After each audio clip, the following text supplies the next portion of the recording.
ನಮಸ್ಕಾರ ರೀ ಬಿಜಾಪುರ ಮಂದಿ. ನಾವು ಇವತ್ತ ಏನ್ ತಗೊಂಬಂದೇವಪ್ಪ ಅಂದ್ರ ಸ್ಮಾಲ್ ಸೈಜ್ ಟ್ಯಾಂಕ್ ತಗೊಂಬಂದೇವಿ. ಯಾರ ಮನಿ ಒಳಗ ಜಾಗ ಇರುದಿಲ್ಲ ದೊಡ್ಡದು ಅದ್ಕಿಶಿಂದ ಸ್ಮಾಲ್ ಸಾಕೋರ್ಗಿ ಬೆಸ್ಟ್ ಟ್ಯಾಂಕ್ ತಗೊಂಬಂದಿನಿ.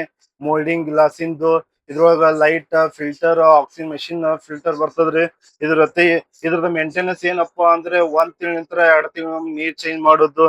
ಇದ್ರೆಲ್ಲಾ ನೀರ್ ಸರ್ಕ್ಯುಲೇಟರ್ ಏಕ್ದಮ್ ಕ್ಲಿಯರಿಟಿ ಜಬರ್ದಸ್ತ್ ಇರ್ತದ.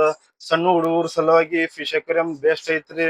ನಿಮ್ ಮನಿಯೊಳಗ ಜಾಗ ಇರ್ಲಿಕ್ಕಂದ್ರು ಇದು ಎಲ್ ಬೇಕಾದಲ್ಲಿ ಇಡ್ಬೋದು ಸಣ್ಣ tank. Golden fish aquarium Bijapur.